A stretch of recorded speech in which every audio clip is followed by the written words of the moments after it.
There's no feeling more intense than starting over.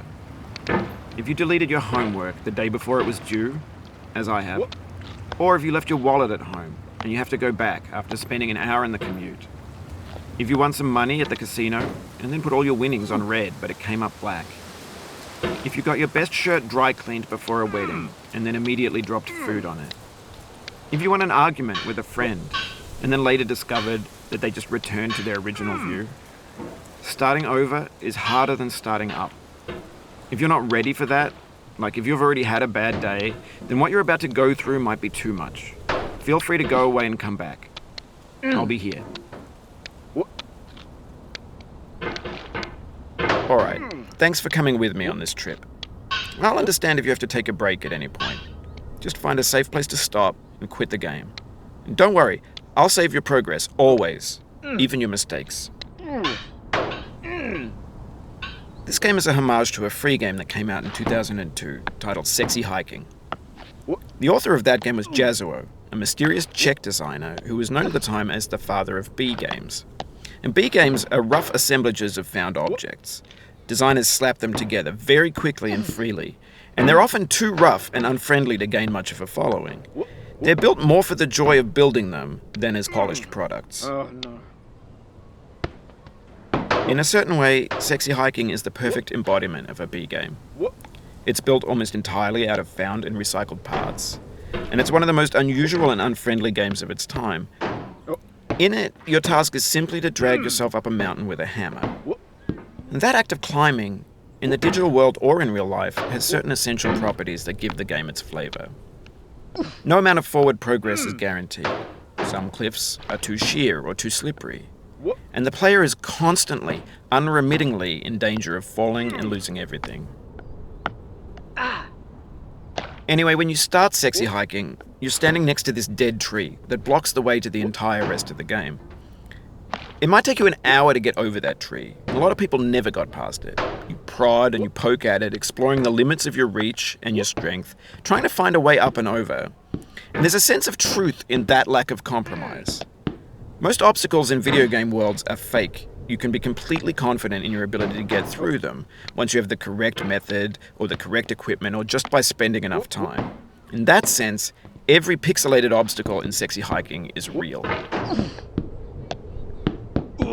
The obstacles in Sexy Hiking are unyielding, and that makes the game uniquely frustrating. But I'm not sure Jazzuo intended to make a frustrating game. The frustration is just essential to the act of climbing, and it's authentic to the process of building a game about climbing. A funny thing happened to me as I was building this mountain. I'd have an idea for a new obstacle, and I'd build it, test it, and it would usually turn out to be unreasonably hard. But I couldn't bring myself to make it easier. It already felt like my inability to get past the new obstacle was my fault, as a player rather than as a builder. Imaginary mountains build themselves from our efforts to climb them, and it's our repeated attempts to reach the summit that turns those mountains into something real. When you're building a video game world, you're building with ideas, and that can be like working with quickset cement. You mold your ideas into a certain shape that can be played with, and in the process of playing with them, they begin to harden and set until they're immutable, like rock. And at that point, you can't change the world. Not without breaking it into pieces and starting fresh with new ideas. For years now, people have been predicting that games would soon be made out of prefabricated objects, bought in a store and assembled into a world. And for the most part, that hasn't happened, because the objects in the stores are trash. I don't mean they look bad or that they're badly made, although a lot of them are. I mean they're trash in the way that food becomes trash as soon as you put it in the sink. Things are made to be consumed and used in a certain context, and once the moment is gone, they transform into garbage. In the context of technology, those moments pass by in seconds. Over time, we've poured more and more refuse into this vast digital landfill that we call the internet. It now vastly outnumbers and outweighs the things that are fresh and untainted and unused. When everything around us is cultural trash, trash becomes the new medium, the lingua franca of the digital age. And you can build culture out of trash. But only trash culture. B games, B movies, B music, B philosophy.